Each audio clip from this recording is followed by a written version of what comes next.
In this video, we will discuss target mapping. If you'd like to follow along with this video, please open the file targetmapping.dwg located in the training folder as discussed in the Working with this Dataset video. Civil 3D allows you to target any kind of AutoCAD or Civil 3D object with a subassembly.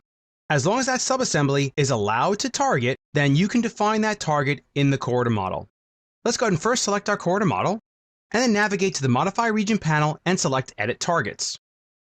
What this allows you to do is allows you to select a specific region within a corridor model. We only have one region, so we'll just go ahead and click inside here, and now we're targeting this region. So what we want to target is a sidewalk. We have two pylons that we want to target for our inside boulevard width of our sidewalk. One has constraints applied to it, and the other one is just a standard pylon.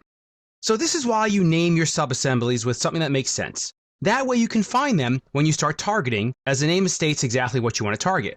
We'll click on the inside boulevard width and want to set this to feature lines, survey figures, and polylines. We'll go ahead and click on select from drawing.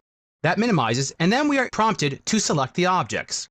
Now what's really cool is that you can select objects that may not be directly in line with each other. As you can see, I'm selecting two pylons that are not connected in any way, shape, or form. What Civil 3D will do is it'll automatically find them based upon the alignment stationing, and it'll just start transitioning that part of the subassembly to that polyline. What's not shown here is you also have the ability to select objects that are in an X reference if you'd like to as well. Let's right-click, and we have those two objects selected. Click OK, and now we want to target the right side. So on the right side, what we have for the right lane is we have an offset alignment already defined with a transition in our drawing. Again, the name right lane, we'll go ahead and pick on width alignment, and then we'll pick on the alignments category, and it's right here, bypass 1, right 12 feet.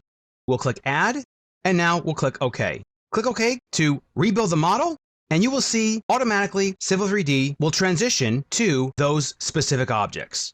And of course, if you change any of the objects, whether it's the offset alignment or the regular AutoCAD polyline, you'll be notified to rebuild the corridor model, and it'll update automatically.